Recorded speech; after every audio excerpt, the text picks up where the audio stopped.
Hi, this is June 26th, 2021, and I'm making a video on some terrestrial orchids that I just acquired. The first one here is Disa uniflora, which is a terrestrial orchid that is from South Africa and found in Table Mountain Park mostly. And when I just got this plant, it wasn't bud, but it wasn't the flower wasn't open yet. So, but just a couple of days ago, this flower opened, and it is quite majestic. This comes in several colors, but I decided to get the red one, and I got this from Tropical Gardens here in Canada, out west.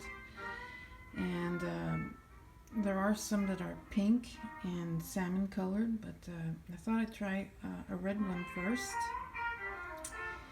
And these are supposed to be orchid divas, but so far so good. From what I've read,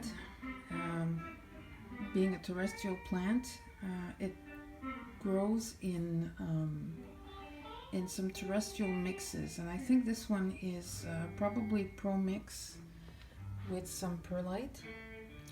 And as you can see, the plant itself isn't terribly tall. Here's my hand for reference. The flower is relatively large.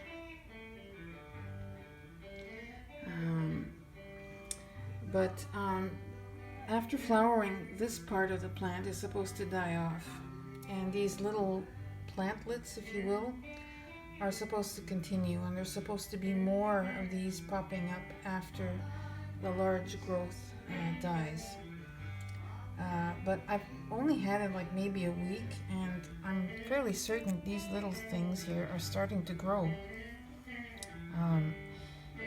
Right now it's near my mantle, just under artificial light, so it seems to be making quite some progress. And since these plants like to be cool and wet all the time, I have it in a tray. It's mostly zero water. I have a zero water pitcher, and I did add a little bit of fertilizer to help these little guys along. So it's not supposed to be scented, but if you stick your nose into this very lovely flower, it kind of smells like, I don't know, cocoa powder, something like that. And the flower should last like maybe a month, from what I read, if you keep them cool, maybe longer. The plan is to keep the plant indoors and to keep it on maybe my lower shelf near the window. I might put it in a second pot to keep the roots cool, because that seems to be important. And I will take it from there. I did a lot of searching on YouTube, and there are some videos, but mostly from gardening at Duenza, and she seems to have some good information and good success with these. So, Disa uniflora, beautiful. And keeping with the theme of terrestrial orchids, I don't have many. These are about the only ones I have.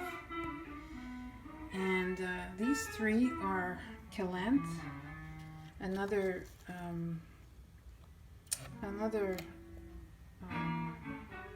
if you will, another genus of terrestrial orchids. And again, I bought these from Tropical Gardens. I don't know. I saw these in bloom when I went to the botanical gardens, and I don't know, I was actually taken back on how beautiful they were. And it's mostly, let's see here, if I can find something. Yeah, this little guy here. This is, it's misspelled, but it's Calanthe rosea. And look at this crazy bulb. this camera would only focus. Yeah. Anyways, apparently if you break the top part off and put it on some sand, it will make a new plant. But for now, I'm just going to keep it like that. I don't want to take away the energy of this plant. And this is how they came just a few days ago, because this shipped at the same time as this guy. So, and there's a lot of moss on this, so but I think it's the same mix as this guy. So I think they've been in here longer. So the plan with these is again to grow them in the same southwest window. These apparently like it a bit warmer,